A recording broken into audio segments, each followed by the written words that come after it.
I would like to extend a warm welcome to all members of the Cabinet, other members of the Council, members of the public and officers in attendance at today's special Cabinet meeting on the 7th of May 2025. Welcome to members of the public and press who may be watching the meeting live on YouTube. I am Councillor Jill Cleary, Leader of the Council and Chairman of the Cabinet. I would like now to hand over to Democratic Services to read the housekeeping note. Thank you. Please note that this meeting is being broadcast live on the Council's website and on YouTube. It will remain available for a minimum of 12 months. I would remind those in attendance to use your microphone when speaking and remember to switch it off once you have finished. Please also switch any mobile devices to a silent setting for the duration of the meeting. If the fire alarms ring, please can everyone leave the room immediately, but do not use the lift. And please go to the fire assembly point, which is located at the bottom of the car park by the garages. Thank you. Please would members introduce themselves during the meeting if not already introduced by name. Apologies, I have none from the Cabinet, but Councillor Christine Ward, who is the Chairman of Planning, has sent her apologies. Leaders' announcements. I would like to start by repeating my thanks to the Waste Service as bins continue to be delivered to residents in the Phase 1 area. Around 10,640 properties in Phase 1 have had wheelie bins delivered so far, and a family from New Milton are the first winners in our Golden Ticket giveaway.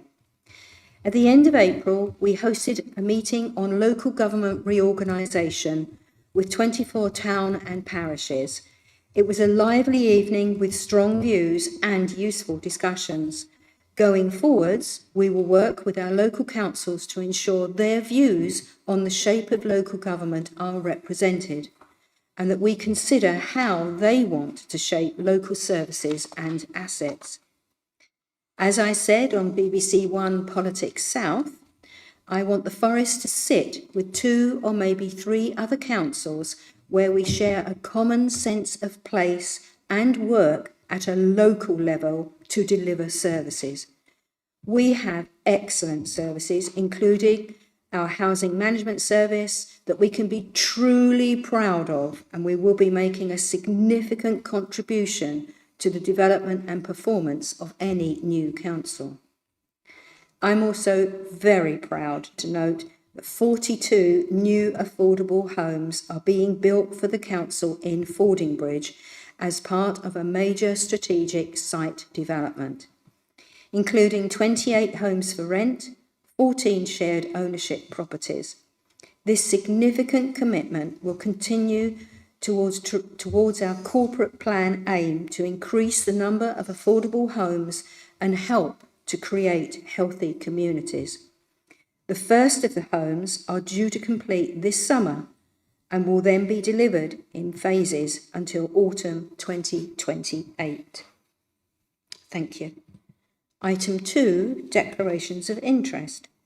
Do Cabinet members have any declarations of any pecuniary or any other interest in respect of the business for this meeting? No. None? Thank you. Item 3, public participation. None? Okay. I think we might skip the minutes. That's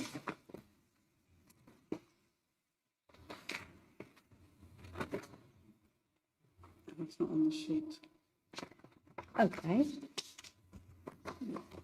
Let me just add, do Cabinet members agree the minutes of the last meeting?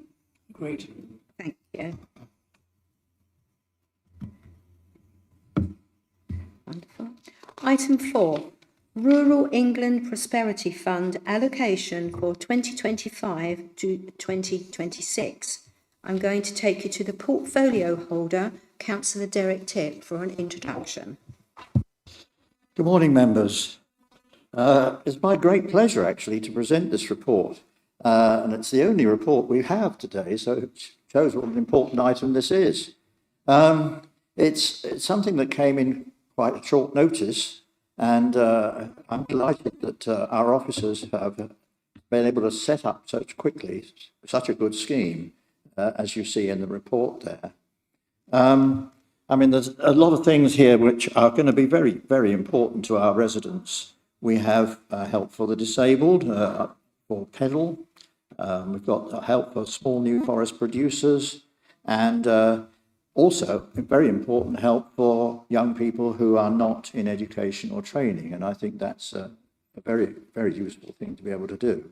And this money has come from government, so we're very, very grateful for it. And it enables us to be able to do these good things without making a big dent in our own finances. I think that it's worth knowing that it is for capital projects only, and the community scheme and the local business scheme will both allow much needed items to be purchased, and I think that's a very important thing. So it's a small pot for each of those two things, and I suspect there's been a lot of interest in it out there, and I welcome the bids to come. But I think it's a very, very good scheme, and I hope it has everybody's support today. Thank you. Thank you, Councillor Tipp. Can I just ask Jeannie Satchell, who is our Economic Development Management Officer, would you like to add anything, or even Tim? No,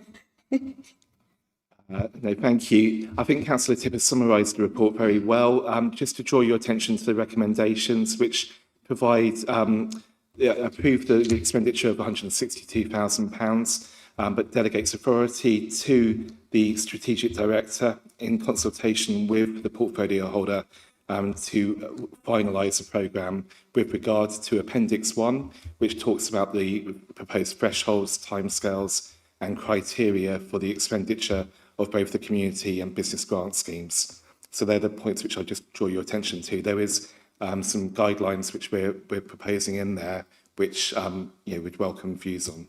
Thank you. Thank you. Can I ask Cabinet, do you have anything further to contribute? No. No, happy? Right, I will now open the floor, and I'll go to first Councillor Councillor Dowd. Thank you. Yes, it's always good to get money to spend for the benefit of local people, and there's a lot of good stuff in this. I do want to draw attention to the point 27 about the equalities implications to remove business and barriers to economic and social issues with our disabled residents and those with who are autistic as well. I understand the pedal, which is project that has been raised, but I'm kind of thinking that's more for people with disabilities who are visiting the forest. It's a laudable thing, but I am concerned in rural communities, people are disadvantaged already in rural communities. Those who are disabled are disadvantaged doubly. And it would be nice to see something along the lines of the NEAT proposal, focused at some of our disabled residents. In the 2021 census, 16.3% of our residents responded as having a disability. We have about just under 14,000 economically inactive residents within that group. And it would be really good to see some of that money going to help those people who want to work but have got barriers to get to work, actually achieving that aim. That will improve their lives and also will improve the economic viability of our area further. So I would like some consideration of that real issue for some of our residents. Thank you. Tim, would you like to kind of answer that one? Thank you, Chair. I think my position on that would be that the community grant scheme and the business grant scheme are open to anyone to apply for. So in addition to the point which Councillor Dowd has made, and a very good point on making sure that we are reaching those who are marginalised and who are otherwise excluded from some activities, that the scheme is open to them, and we'll be quite willing to work with fellow councillors to ensure that with those invitations to bid for for grants from those schemes are open to everyone. So I think in terms of the concerns which Councillor Dowd has, we will work to address that, to make sure that those communities which are not necessarily thinking that they can apply, that they are made aware that they can apply for that. Thank you. Thank you. Councillor Malcolm Wade. Thank you, Chairman. Yes, I also welcome this initiative to support the local businesses across the very worthy issues put in place. The one thing that is missing is we're talking about rural prosperity. And along the lines of disabled people, the county council has stopped disabled people using the bus pass before 9 o'clock. I don't know whether many members have been written to by New Forest, the Disabled Forum, but I certainly have. What this means is that there aren't huge bus services throughout the rural parts of New Forest, but there are some.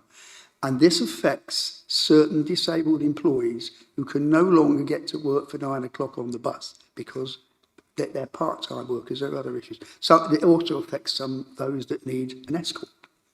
And it would be good if this council consider with something like, because this is about rural prosperity and the prosperity of individuals, does something to try and mitigate that as part of councils working together. Because it's in the rural areas of our district, it will affect some people.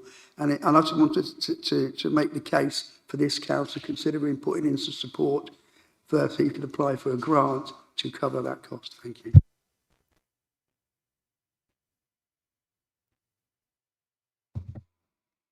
Councillor Jeremy Heron. Thank you, Chairman.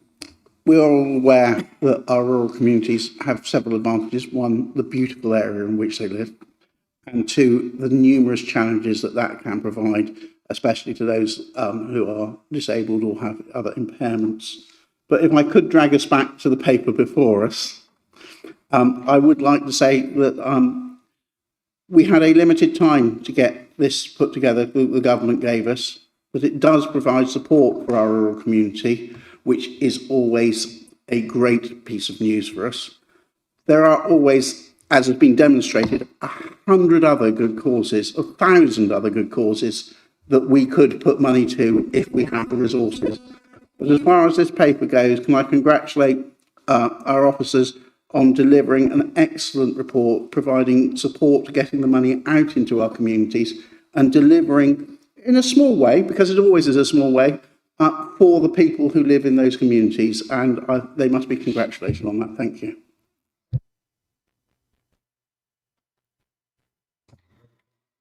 Thank you, Jeremy.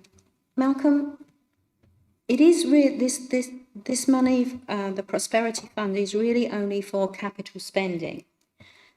However, as leader of New Forest District Council, would you like me to have a telephone conversation with Councillor Nick Adams-King, who is the leader of Hampshire County Council, and ask him to probably reconsider or see if he's willing to help? As a leader of the council, I would truly welcome that suggestion. I'm not sure how successful you would be, but I would certainly welcome it because it's the right thing to do. Okay, I will do that. Anybody? Tim is prepared to speak. Oh, sorry, Tim. He's finished now. Right, anybody else? Councillor Glass. Thank you. I'm pleased to see that's been brought up, that people wanting to travel before 9 o'clock. You know, I'm lucky, I've got a car, but I can't walk more than about 60 yards. If I was still of working age, this would prohibit me from getting a job. So I think that's a very good thing. I support it wholeheartedly. Anybody else from the floor? No? Okay. Then the recommendations on page 3, and we have recommendation 1, 2 and 3. Do you all agree? Agreed. Lovely, thank you. Right.